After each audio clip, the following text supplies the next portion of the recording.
Hello, and happy Sunday, everyone. And as promised, I said I got to come live so that we can finish this book before we start the next one. And so it doesn't even matter. I know that I did not schedule it, I didn't tell people what time I would be live. I actually thought my day was going to go a little bit different than the way this is going now. That's not a bad thing, right? But we thought that we were heading out and plans changed. And I said, you know what? I was actually going to read to you out by the pool, but it was probably going to be super duper hot. It's super humid here in Georgia. So you know what to do as you are logging on. Let me know what city, what state, and or what country you might be logging in from. I am encouraging you to tag, and share. Let everyone know that we are here, especially those that have been committed to being on book club with us every single week. If you're on Facebook, I would love for you to tag some people and let them know that we are live right here to finish our book. Welcome to you, Canada. And so you all know that book club is so near and dear to my heart. And people often ask me why I am so committed to book club. Well, number one, I really didn't enjoy reading. But I found out from some mentors of mine, some multi-millionaire people who are multi-millionaires, that if you wanted your money to go up, your mind had to go up first, right? So that you had to have the capacity to handle what it is that we say that we desire. And so I learned some very, very important things about reading, and that is that you'll never earn more than you learn. One of the other things that I've learned about reading is that leaders are readers. And that's so important, as I'm going to tell you about our next book and where we're going as we start our new book tomorrow. And then my legs hurt from workout.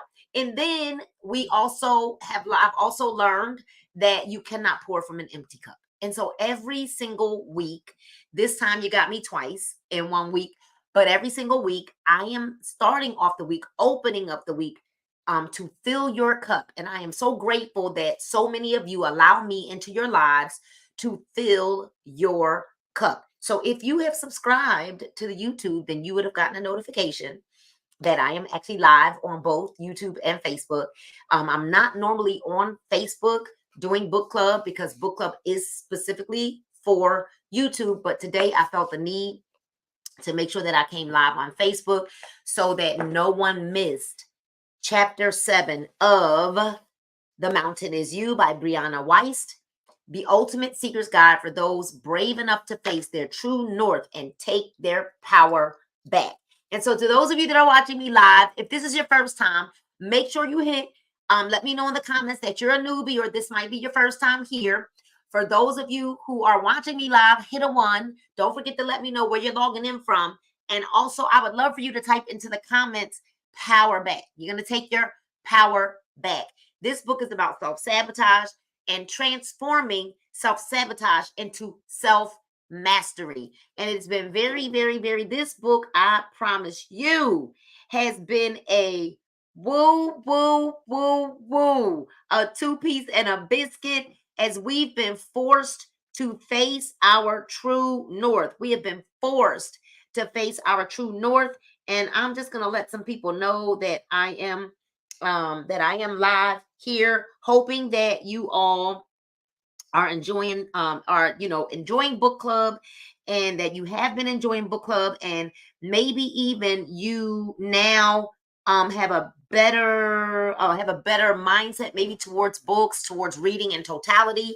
Perhaps you're enjoying this. So whether you're live on Facebook or whether you're on YouTube, I want to get this done because I have a very, very, very, very important call tonight at 9 o'clock. So let's dive in to Chapter 7 of The Mountain Is You.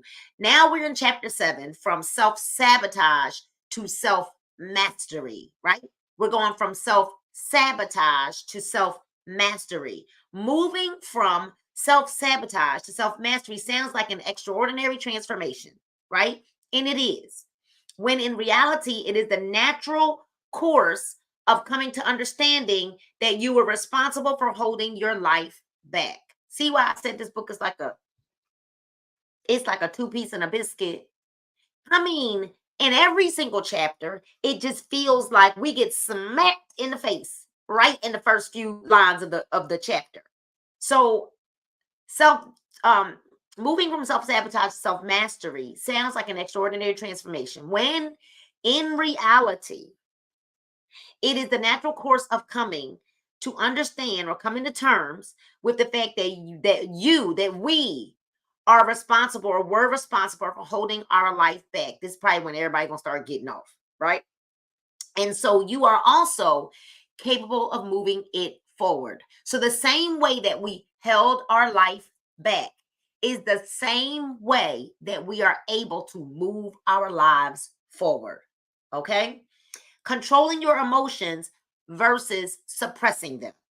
The Buddhists believe that controlling the mind is the path to enlightenment. Enlightenment, by which they mean spontaneous and true happiness. The idea is simple in theory and complex in practice.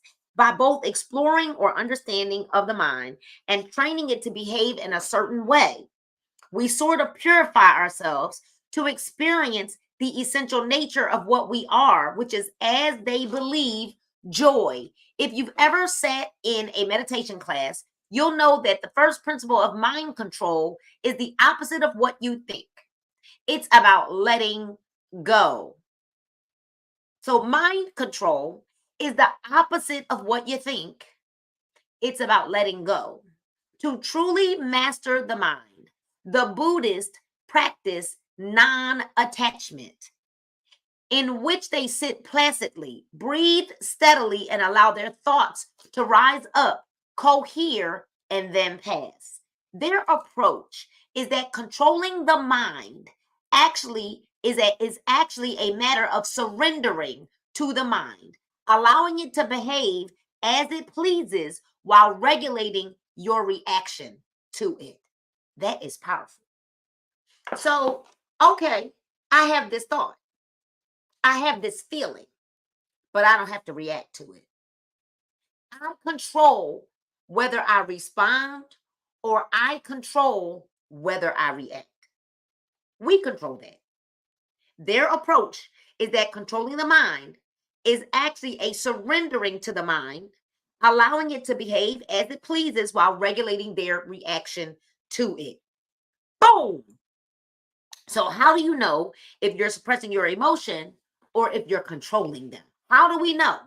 Emotional suppression is a regulation strategy that people use when they do not have adequate coping mechanisms for their feelings. The pattern is often this: the person denies or ignores their true reaction to a situation or experience, believes it will simply go away if they continue to disregard it, finds that their day to day lives are disrupted by a sense of unease, and one day it all comes to a breaking point and they have an emotional outburst that they cannot control because they just kept believing, oh, if this too shall pass, it'll just go away. Therapy generally aims to help patients no longer suppress how they feel. Instead, are encouraged to recognize those emotions, but choose how they respond to them. In the healing process, suppressing and controlling can seem like a fine line. In the healing process, suppressing rather, and controlling can seem like a fine line. When someone cuts you off in traffic and you choose not to yell out your window, you are suppressing how you feel. Are you suppressing how you feel or are you controlling it? That's a question. When someone cuts you off in traffic and you choose to not yell out your window, are you suppressing how you feel or are you controlling it? Let me see y'all answer that in the comments. Let me see. Let me see y'all answer that in the comments. If your partner says yet another idiotic thing and you choose not to respond to it, are you suppressing how you feel or are you controlling it? If your coworker aggravates you consistently about a project and you choose not to say anything, are you suppressing how you feel or are you controlling it? Suppressing is unconscious. Controlling is when you make a conscious decision. Like I've had to make a lot of conscious decisions in the last couple of days. And I was saying, Cheryl, to even my husband, and I actually was just on the phone with a friend of mine, and I said, sometimes even in conversations, the Bible even says you don't argue with a fool, because then you might become one, right? You just don't argue with folly, especially if you're talking, if you're having like discussions, even if it's heated or whatever the case may be. But if a person's never going to take responsibility for their actions, they're never wrong.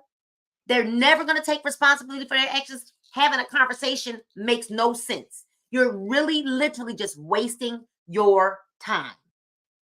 And so consciously saying, when I'm consciously saying I don't have to react to that. As a matter of fact, this conversation is over. As a matter of fact, I'm not going down this road anymore, because now you're consciously controlling it. When you suppress it, you don't even know that you're suppressing it. Suppressed emotions function similarly to unconscious biases. One such type of bias is confirmation bias, wherein your brain sorts through stimuli to bring your attention to facts or experiences that support what you already believe. Though you're not aware of the bias, it's still affecting you.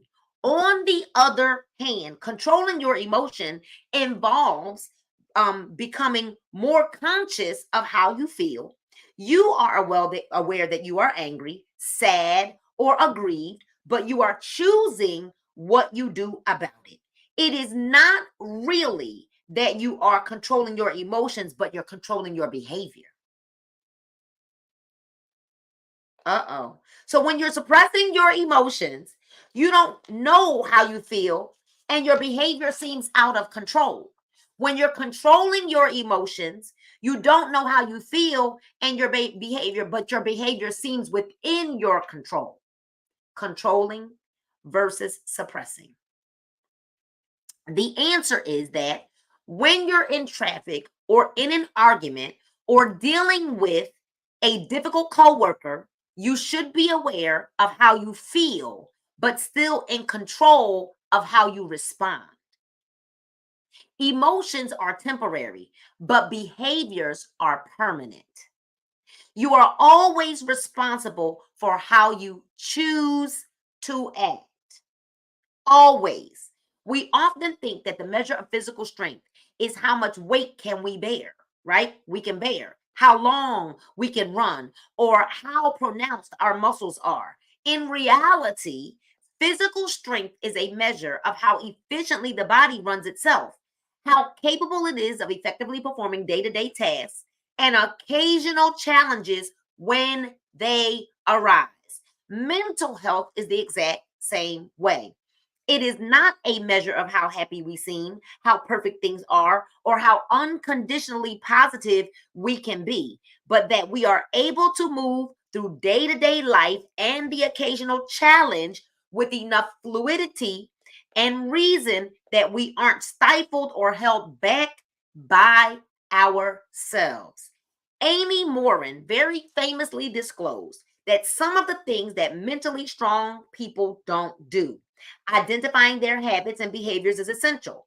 But what if you just aren't there yet? If you want to become a mentally strong person, this is where you begin. It's almost like, Tracy, you ever seen that there's some people that always got some kind of drama around them? But they always the victim. They're never the problem. But always, there's always, everywhere you go, there's always drama, drama, chaos, chaos, drama, chaos, drama. There's got to be some validity in what people are saying if you are always at the center of some kind of drama.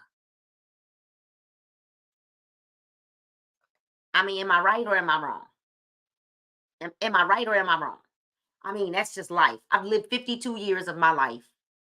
And I mean, there has to come a point where, okay, they always are, is everybody else always wrong? Always. Okay. So when you learn to trust yourself again, you got to learn to trust yourself again, right? Inner peace is the state of being connected to the deep eternal knowing that everything is okay and always will be. The concept of finding one's inner peace has been a part of the spiritual and metaphysical practices for centuries and has just recently become more mainstream with the development of popular psychology. Albert Camus once said, "In the midst of winter, I found there was within me an invincible summer." That sums up the entirety of what inner peace really is, the understanding that no matter what is happening around you, there is a place of total knowing and calmness within you. Not only are you capable of returning to that place when you need to, but it's possible to live your entire life from there. The challenge is learning how to connect with it the first place and rewire how you respond to your mind, which is always jumping from one worst case scenario to the next. You know, when people reference knowing something deep down, you know how you just be like, I felt that thing like deep down in my soul. The things that they say, like things like, I'm worried, but deep down, I know it's going to be okay. Or I'm angry at him, but deep down, I know he loves me. What do you think they are referencing? Where is the deep down? They're talking about the place within them that has an infinite wisdom, a better understanding, and a more insightful perspective of what's going on. Just peace, right? It isn't shaken by the stressors or the fears that the mind wants to offer. So much of the process of finding inner peace is being able to get to that deep down place where you know and feel that ultimately everything will be okay. There's another metaphor in meditation in which calmness, hold on one second, y'all. I'm so sorry. Calmness.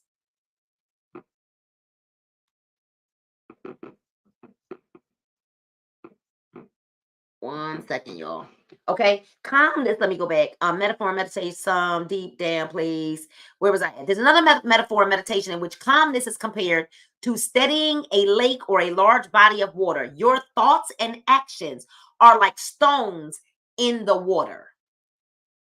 Your thoughts and actions are like stones in the water. They create a ripple effect. The point of meditation is to make yourself quiet enough so that the water comes back to its natural stillness. You don't have to force the water to be still. It does it on its own when you stop interrupting it. Excuse me. The same goes for finding inner peace. It's not much, it's not so much something that you have to create as it is something you have to return to. You got to return to the place of inner peace where you just get still and don't disturb it.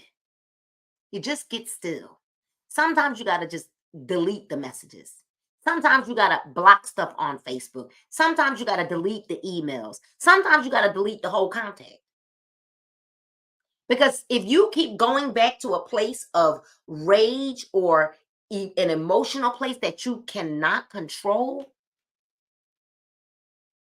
then you might have to totally disrupt. If something keeps taking you back to a place, you got to totally eliminate that thing from creeping up in your life again. So, creating aligned goals. One of the most important parts of discovering your inner peace is that you trade in your desire for happiness. Unfortunately, happiness is fickle. It can lead you to being attached to certain achievements, belongings, or specific circumstances. It can lead you to become dependent on other people's opinions or life unfolding in a particular way.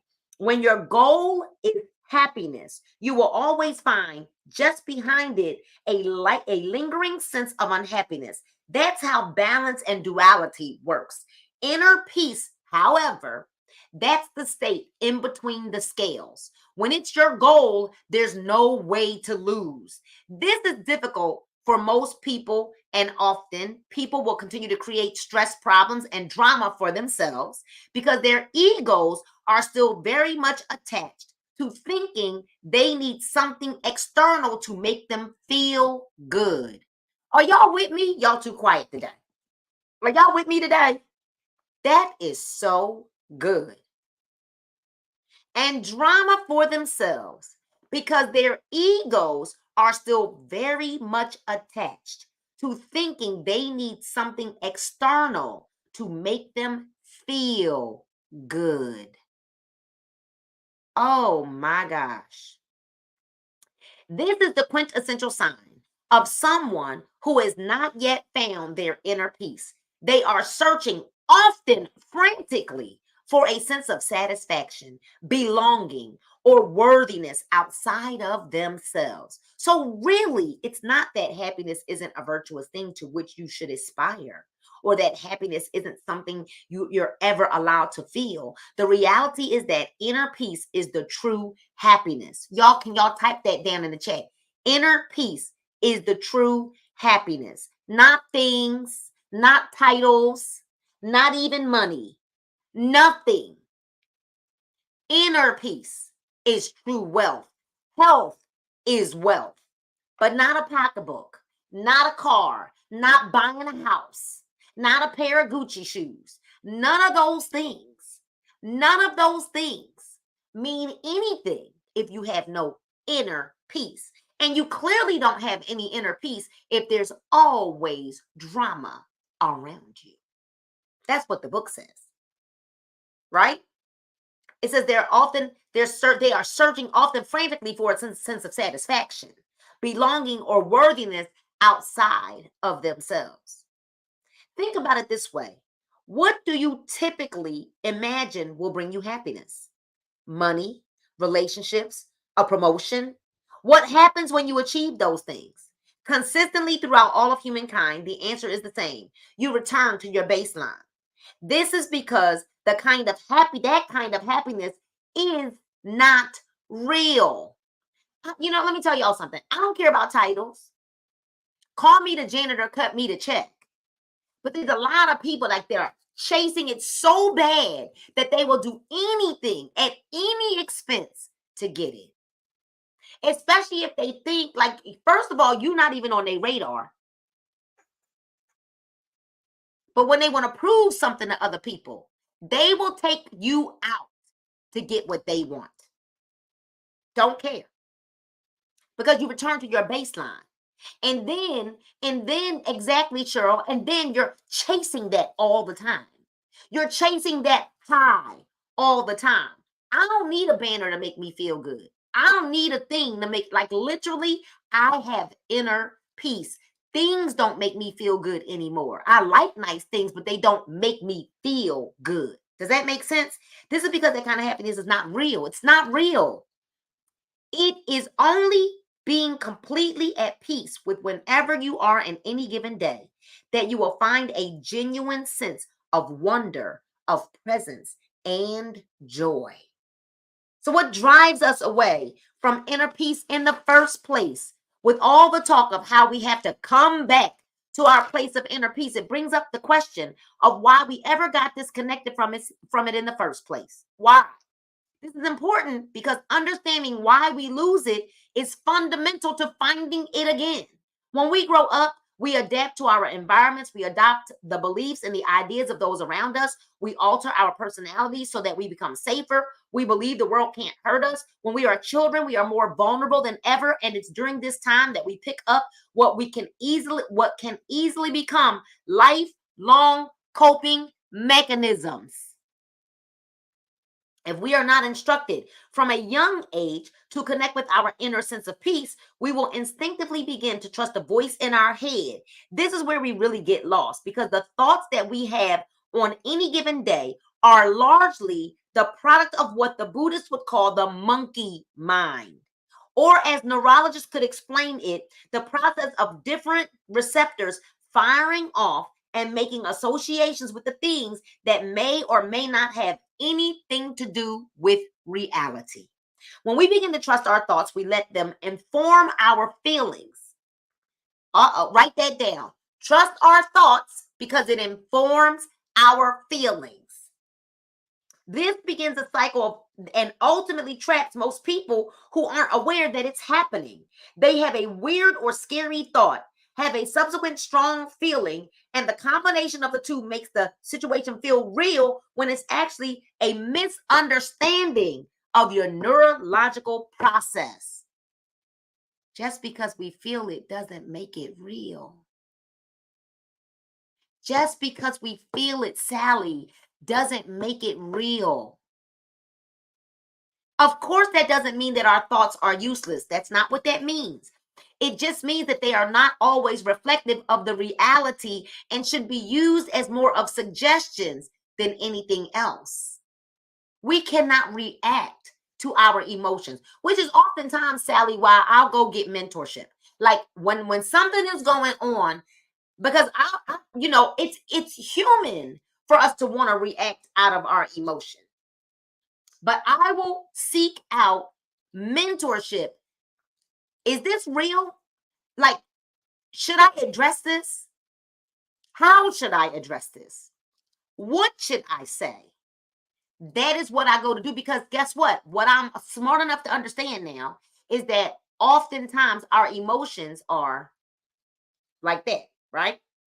So why can't people find their inner peace easily?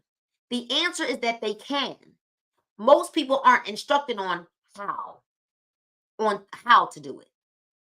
But beyond that, most people are actually too scared to go into their own feeling states because their inner child is too traumatized. Which is why through this whole entire book, we've been doing what, y'all? We've been doing what? Unpacking them bags, okay? Everyone has an inner child. It is a part of you that is most innocent and pure, and it never goes away. Over time, it is your responsibility for you to learn how to parent this inner child, who will honestly be the one to push you away from your inner peace. They will be the one to throw a tantrum and to tell you that everything is falling apart and that you're going to die and that you should just give up. In the same way that you wouldn't let a child run your waking life now, you can't always believe what your inner child is afraid of. You can, however, learn to work with them, heal them, and make them feel safe in the way any good parent would. You got to nurture your feelings just like you would to your child. Stephen Diamond explains it like this: to begin with, the inner child is real, not literally nor physically, but figuratively. Metaphorically, it's real. Like complexes, it is like complexes in general, a psychological and phenomenological reality, and an extraordinarily powerful one that is. He argues that mental disorders and destructive behavior patterns are usually more or less related to unconscious parts of ourselves, and we're most often adopted in early life. So now we got to find our own peace. Finding inner peace isn't always so much about just sitting in the lotus position until wisdom becomes you. It's about making the uncomfortable decisions to stay with your discomfort and to choose differently. As Gail Brenner explains, the inner war is perpetuated by resistance. That is, not wanting to feel the way we feel, not wanting people to do what they're doing, not wanting events to occur as they are occurring. Resistance wants to rewrite our personal histories and ensure that our plans materialize. She argues that inner peace is the only kind that exists because nothing else is in our control. Another really amazing way to find your inner peace is to constantly remind yourself that your worries are fabrications of your mind's need to identify potential threats for survival, and true happiness is being here in the moment.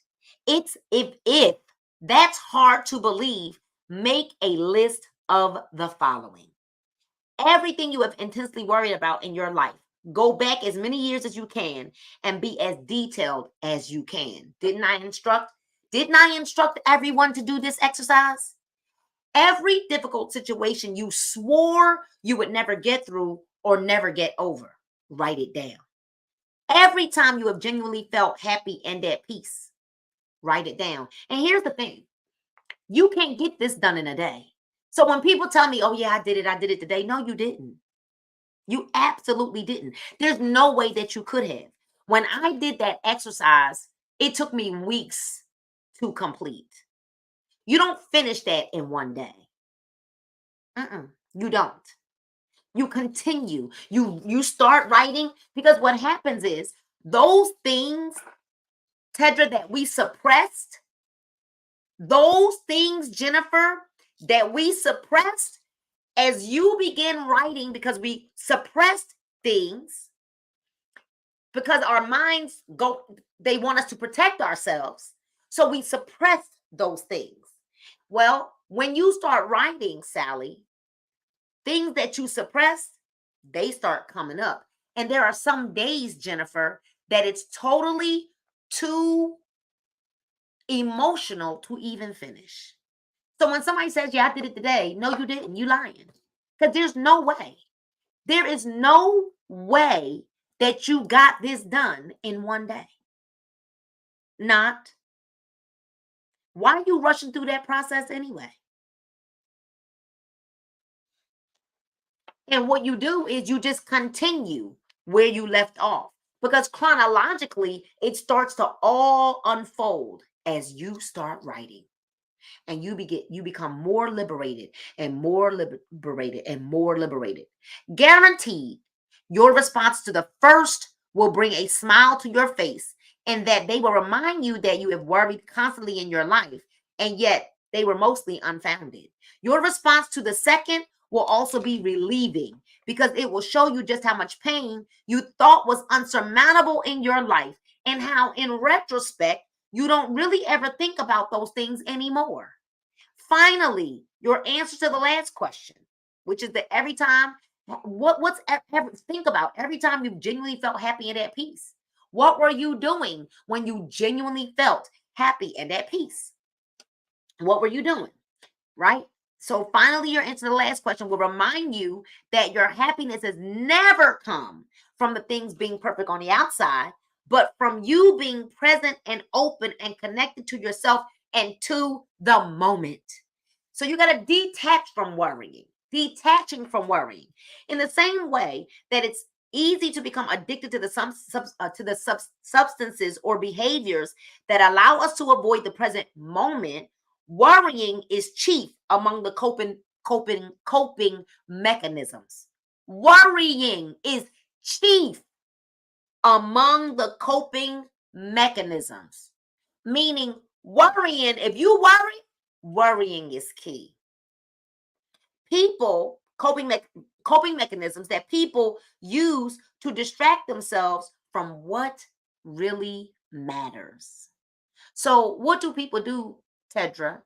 They run to food as a coping mechanism to distract themselves from what really matters. They run to sex with a bunch of different people to distract themselves from what really matters. They go get high so they can escape what really matters. They drink so they can escape what really matters. They go spend a lot of money to escape what really matters. Over time, you convince yourself that worrying equals being safe. That's a lie. You think that by running the worst case scenarios through your head again and again and again, that you will be better prepared for them. This is completely false. Not only are you draining your energy imagining situations that are very often completely manufactured, but when you're already hypersensitive to any one of these fears or ideas, you will actually create those circumstances simply out of your avoidance or over responsiveness to them. You have to remember that amongst all the things to know about the monkey mind, your head wants to constantly seek out situations and experiences that will affirm itself. If you believe something will be good, it will be. It might not look exactly how you imagined, but the outcome will be exactly what you expect. Finding your inner peace is just connecting to your deepest wisdom. It's not something you have to create, justify, imagine, or even reach for. It's always within you. Write that in the chat. Peace is always within me. Wow. It's always within us. Guess what? Peace is always an option. Peace is always it's constantly a choice. We just have to make it. And we have to remember that our feelings are not always facts. The most challenging part of all of this is arriving at a place where you can discern between feelings are instinctive and informative and which are rooted in fear and ego. Our feelings do one or two things. They're either rooted in being feelings are instinctive or informative, or they are rooted in fear and ego. In a world that constantly tells you that your gut knows everything and that your gut feelings are real, and that if you reach in deep enough, you'll uncover a well of wisdom that can guide you. It can be really easy to assume that every feeling and idea we have is not only real, but is somehow forecasting what's going to happen in the future.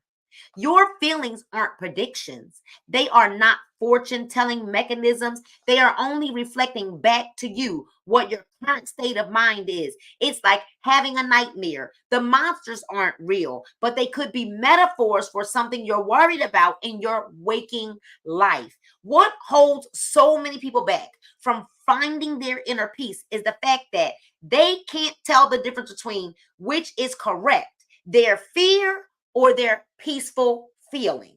Remember this, the feeling of peace is the one telling you the truth, even though we don't always like the truth. Your feelings aren't here to tell you what's going to happen. They're only here to inform you of where you are energetically and mentally and how you should respond to what happens around you. Fear is trying to scare you into staying small and keeping safe.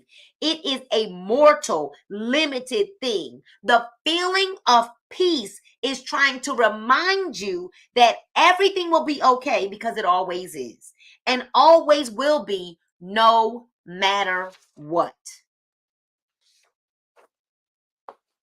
So now we become mentally strong because no matter who you are or what your purpose is in life, mental strength is going to be a key component in ensuring that you actualize all of the potential latent within you, all that potential that's just lying dormant.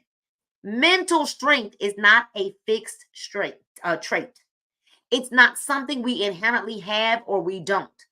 Ironically, it's not necessarily easier to have if you aren't faced with many challenges in life. In fact, it is often people who are in the most difficult circumstances that are forced to develop the highest degrees of mental strength. Being mentally strong is a process and it is a practice that is where you can begin. Get a plan because plans fix problems. Mentally strong people are planners. They think ahead, they prepare, they do what's best for the long term outcome. You might think that disconnects them from the moment, but the opposite is true. Worrying disconnects you from the moment. Y'all need to put that in the comments. I need some water. Worrying disconnects you from the moment.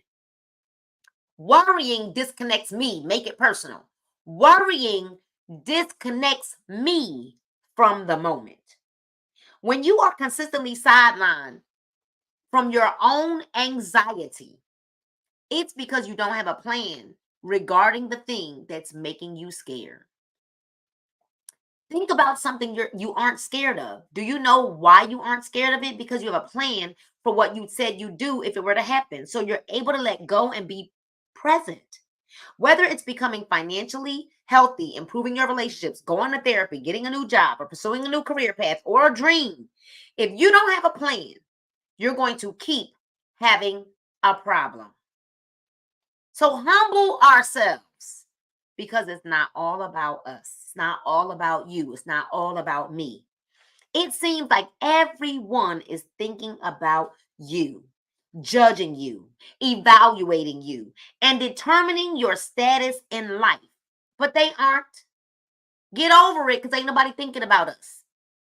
Well, some people are. Actually, some people are. There are some people that are what's the word? Um um oh, what is the word I'm looking for? It's right there. They are like enthralled. There are some people that are like addicted to you. They just addicted. So they do stuff like block you, but then watch you through other people's accounts, right? But addicted, always saying your name. They do Facebook lives about you, like they just addicted. I've been there where people literally just used to dog me all over Facebook all the time, but had me blocked. Had me blocked. Now, how you gonna block me and then talk about me? But anyway, that's what they did. Child, they did it. So it ain't all about us though. And social media has likened evaluate judging you, right? They aren't. Social media has likened to us all to many celebrities in our own circles. Obsessed. That's the word, Sally. You know what I'm talking about too, right? Social media has made us like many celebrities in our own circles. We become convinced that everyone around us is disproportionately concerned with the minutia of our lives. In a number of decades, you will be gone. Your home will be sold to a new family. Your job will be taken by someone else. Your kids will be adults. Your work will be done. This isn't supposed to depress you. It's supposed to liberate you. Nobody is thinking about you in the way that you think that they are thinking about you.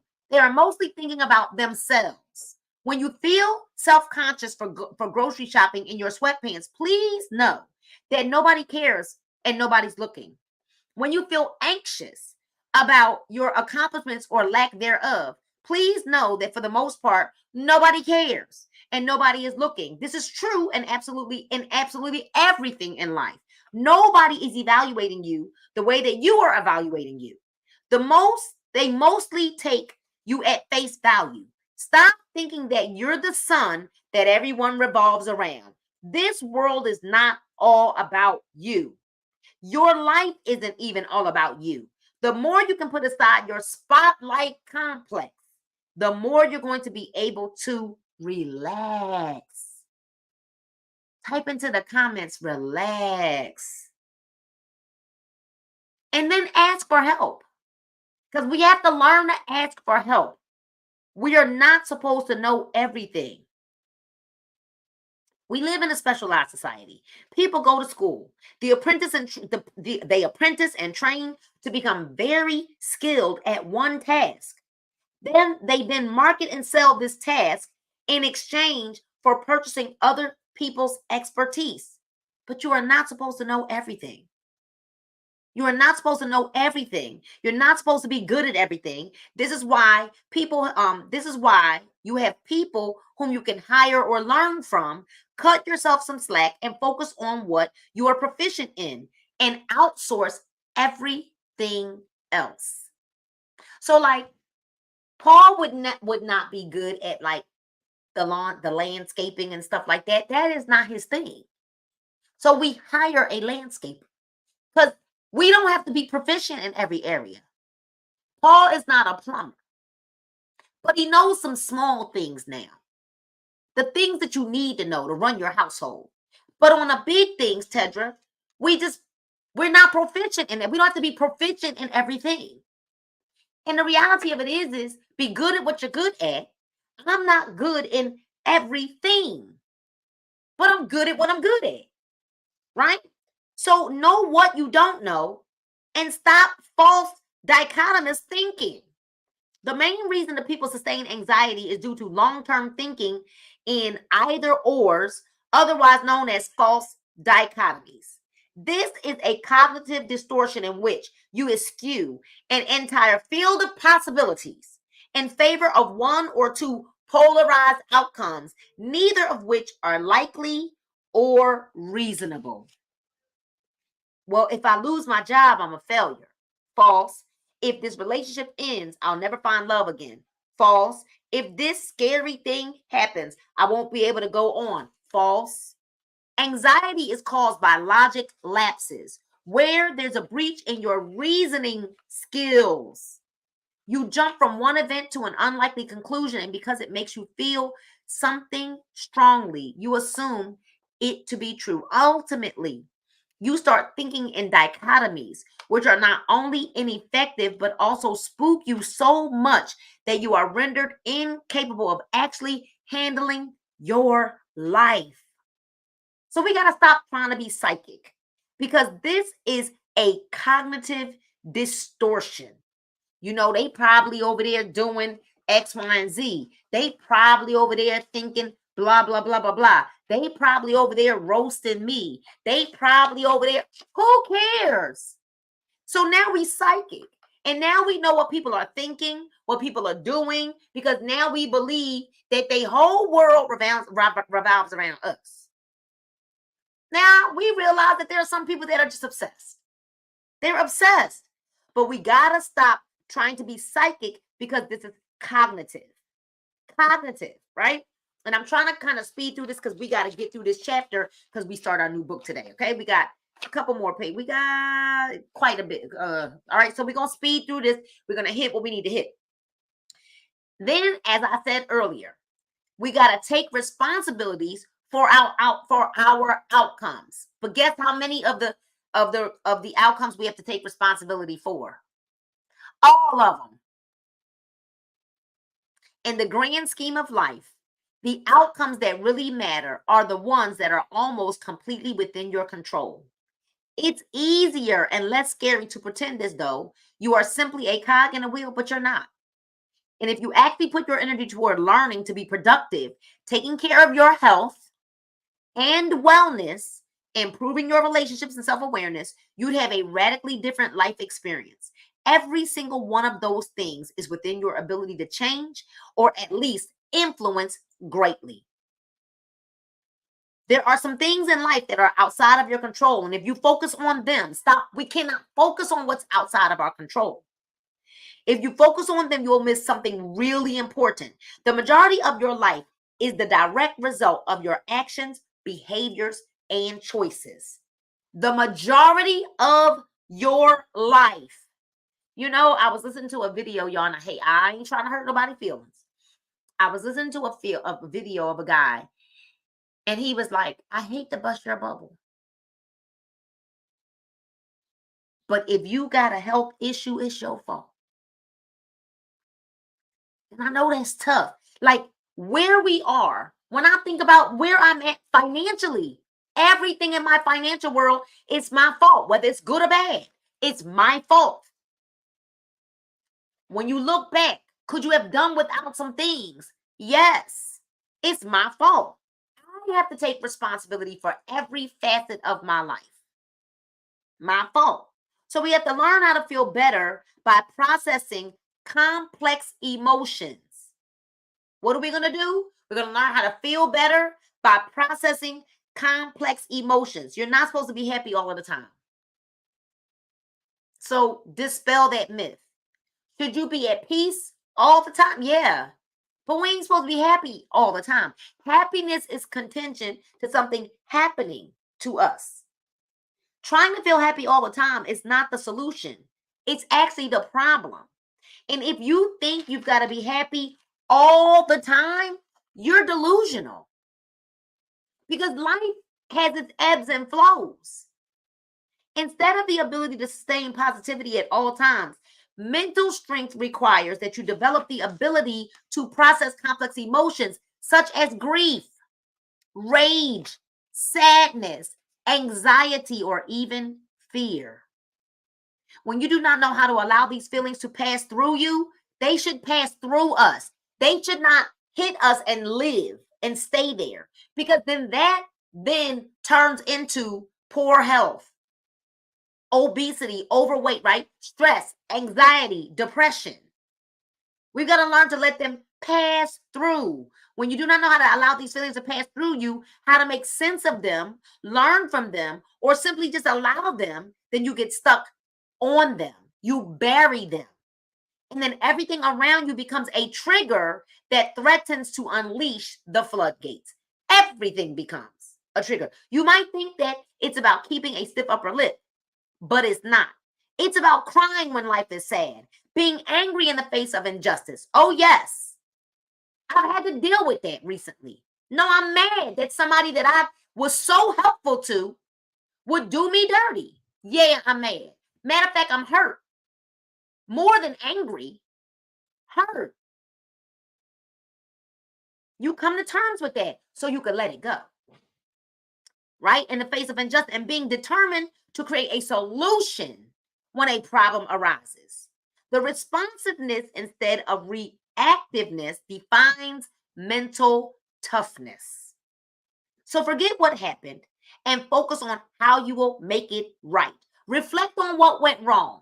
Tedra, we reflect on, could I have said it different? Could I have done it different? Could I have blah, blah, blah, blah, blah, right? Learn from what went wrong. Next time, maybe I'll do X, Y, and Z differently. And figure out how you're either going to make up for it or change the outcome in the future. And then guess what, Sally? Let it go, Flamonica. We have to do what? Let it go. Okay, that's what went wrong. I probably could have did this different. I probably could have said this different. I probably could have handled it differently. All right, I got it. Mental note. Next. The only time you're going to really hold on to the past is when you haven't fully learned from the past. But when you have, you can apply those lessons to the present moment and create what you wanted to experience then. But focusing on what happened disproportionately to what's happening now or what you want to happen in the future is what keeps you completely stuck. Let it go. If you feel as though you truly failed yourself in some profound way, it becomes even more crucial that you move on and create the experience you desire now. Your life is not over. You did not fail indefinitely, but you will if you never let go and try again. Talk it out because things are often more complicated in your head, which is why I'm telling y'all, I seek counsel before I gotta do stuff because I don't want to be emotional. What I do, Tetra, is I go seek counsel. Hey, should I address? How should I handle this? Is this something? Am I tripping? Like I ask people. I talk to people. I go seek counsel. I pray. Sometimes we need an objective third party to help us sort through complicated parts of life. Because sometimes, Tedra, knowing that when you deal with things, it's going to sever relationships permanently. Knowing that when you address certain people's behaviors or things that are going on, it literally could be like the end of the end of the end. And you got to know, are you willing? Are you willing and ready for that to happen? You got to know, letting it out into the open tends to simplify the problem, release the emotion, and then help you move on. So you take your time because you don't need to figure everything out right now. It doesn't always have to happen today. But take triggers as signals because your wounds need your attention. If we are triggered, Tracy, Miss Deb, if something triggers us, it is because we didn't heal it and we didn't let it go. If things constantly trigger us, we didn't let it go. Triggers are not random. They are showing you whether you are either most wounded or you need to grow. When we are triggered, we got to say, okay, why is this triggering me? Why is this triggering me? Okay, because this is reminding me of when they did X, Y, and Z. Oh, I remember when I was about to say something. I remember when this person did that to me. And when they did that, and this feels exactly the same. So we didn't deal with what we were feeling at that time. We didn't let it go. We didn't forgive. And the thing is, we forgive a person even though they dog us out. But you don't have to let them back in. But you have to forgive them so you're not holding that on. So that now you keep getting triggered because it's the same feeling over and over again. Honor your discomfort because it's trying to tell you something. Honor it. The greatest gift that life will hand you is discomfort. And discomfort is not trying to punish us, it is just trying to show us that we are capable of more, deserving of better, able to change, or meant for greater than you have right now. In almost every case, it is simply informing you that there is more out there for you, and it is pushing you to go and pursue it. Discomfort. How do we now truly enjoy our lives? Because we've been through some hardy information here. Well, if you were to ask, many people would undoubtedly agree that they believe the purpose of life is to enjoy it. However, so many people struggle to be present and actually experience their lives as they are. The culprits are varied and can include everything from unrealistic expectations to trying too hard to feel good. It is, after all, something you have to allow. So stop trying to be happy. Happiness is not something that you can chase, it is something you have to allow. This likely will come as a surprise to many people as the world is so adamant about everything from positivity psychology to motivational Pinterest boards. But happiness is not something you can coach yourself into. Happiness is your natural state. I'm always happy, y'all. I really am. I'm always happy. Miss Deb, there are times that people do things that might, hurt us, our emotions, break your heart, upset you, but I'm always happy. And that means that you will return to it on your own. I don't need to go have a drink to be happy again. Does this make sense? So we have to learn that after we stop trying to be happy, we arrive into the present. There's a saying that if you're anxious, it's because you're living in the future. And if you're depressed, it's because you're living in the past. Sandra, that was so good. Tracy, Miss Robin Owens, if you're anxious, it's because you're living in the future. And if you're depressed, it's because you're living in the past. When you're living in the present moment, you realize that both the past and the future are just current illusions in the infinite, eternal now. And that they are actually ways in which you can avoid being in your body. The only place to find happiness is in the present because that's the only place that it truly exists. Oh my gosh. Happiness in the presence is the only place, Cheryl, that it truly exists. Trying to find happiness by focusing on what could or might happen in the future is actually a process of dissociation. Practice arriving into today by focusing on taking life one day at a time and doing the most with what you have in front of you currently. I'm just at that place where, you know what, Laura, I don't really know what tomorrow holds.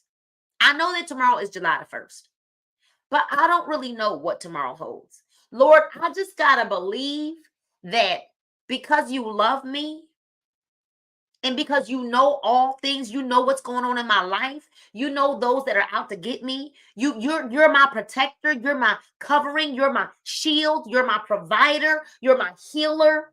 And because I know you got me, I know that tomorrow is July the 1st. And I'm going to do what I do, God. I'm going to remain steadfast, unmovable, always abounding, right? I'm going to remain in your presence.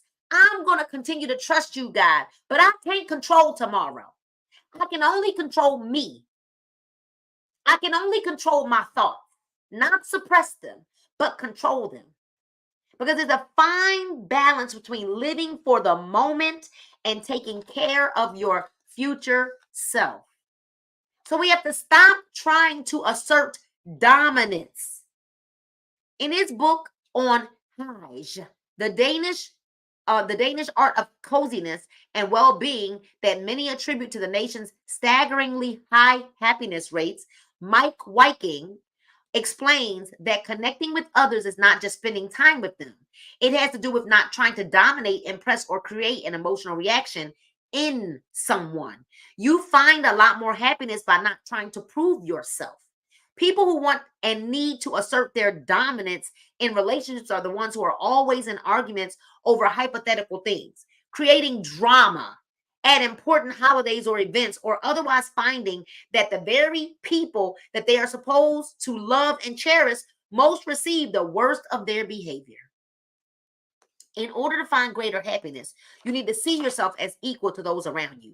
When you view yourself in a position to constantly learn from all those you know, you are no longer compensating for fearing you are beneath them. So lean into the little joys when you find them. Stop severely overthinking happiness and assuming that your lives have to be perfect, in perfect working order for you to experience real joy. This is not so. Real joy is finding happiness where you are and how you are. So, Lord, I know I done messed up this body that you gave me, but Lord, I'm gonna do something about it. But I'm still gonna love you, and I'm still gonna trust you. And ain't no need in being depressed, guys. I just gotta get up from this place that I'm in and do better. And every day I make the choice to do better. I can't overthink this, but I'm going to nurture my positive relationships when I have them. Every positive relationship that I have, regardless whether you are not, whether or not you are introverted or extroverted, the quality of our relationships determines the quality of our life experiences. Period. Tons of research backs this up. We become most like the people we spend time with. And our happiness is directly correlated with not the quantity of relationships that we have, but the quality of each of them. Being lonely is as much of a risk to your health as smoking. However, what most people interpret this to mean is that they should just make friends where they can find them and be close to their biological family, even if they dislike them. No, that's totally missing the point. Happiness is not contingent upon you forcing relationships and you don't want to be in. It is, however, contingent upon you building and fostering relationships with people you really like and who add value to your life. So we must learn something new as often as we can and see the challenging times as opportunities for transformation. Be aware of what we give our energy to and who we give our energy to. And if we're really going to beat this mountain of self-sabotage, we even have to schedule time to do absolutely nothing. Like, we live in this society, Tedra, where people feel like there's got to be a bunch of stuff on the calendar. Well, what you doing today? Well, what you doing this weekend? Well, what you do? How about nothing? Like, I'm going to do whatever I feel like doing. Whenever I'm going to just go with the flow.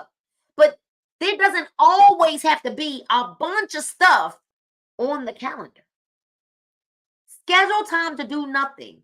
Schedule time to play and become a master of yourself. Yeah, schedule time, Tedra, to become a little kid again. Every single one of us grown folk, I don't care how old you are, need to at some point of your months and your days and your weeks, act like a kid again.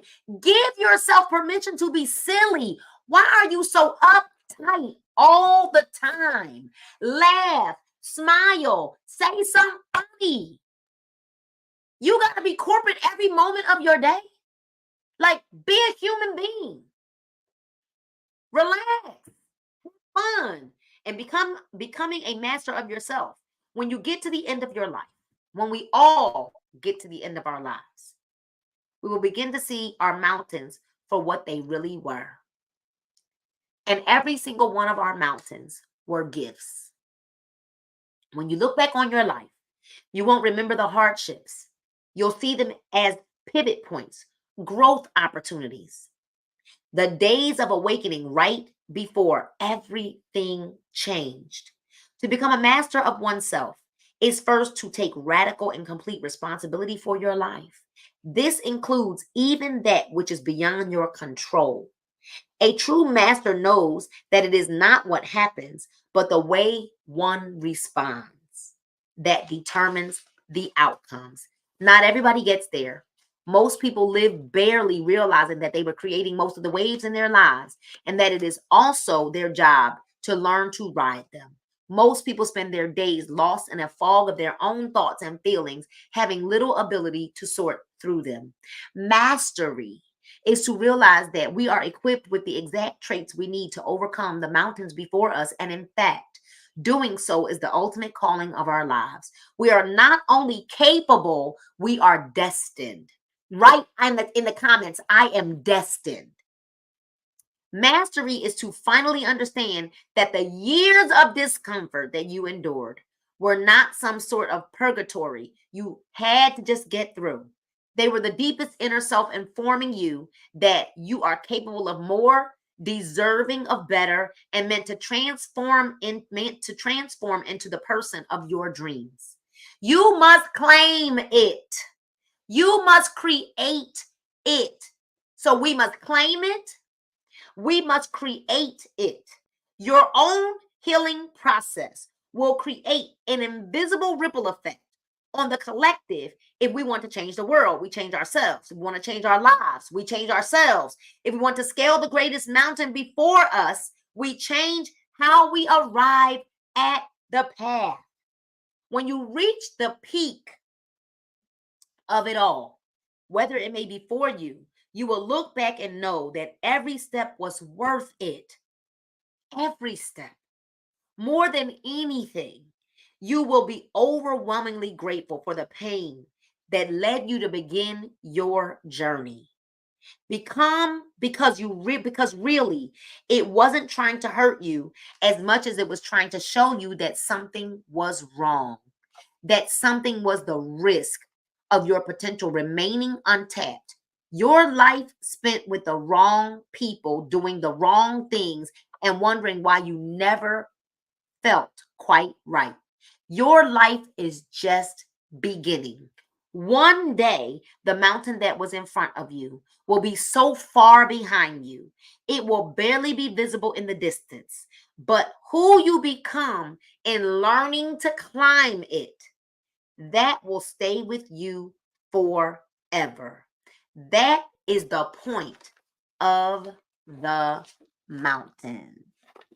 And we have successfully covered the mountain is you.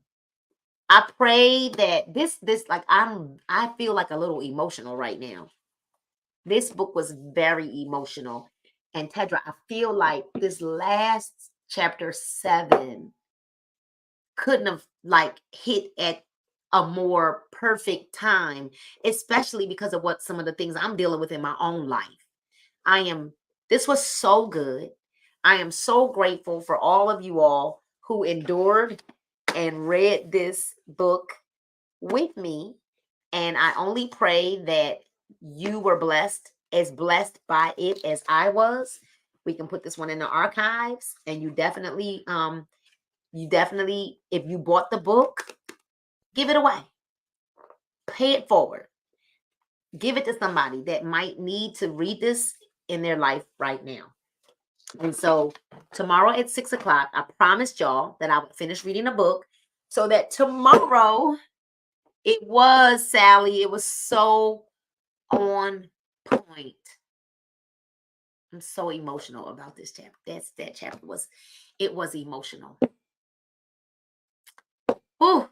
So tomorrow we begin the ultimate leader. We have got to take a diversion from this emotional book that we were reading. To transform self-sabotage and self-mastery, and we're going to all become more masterful as we move forward, because that mountain, y'all, it's necessary, right?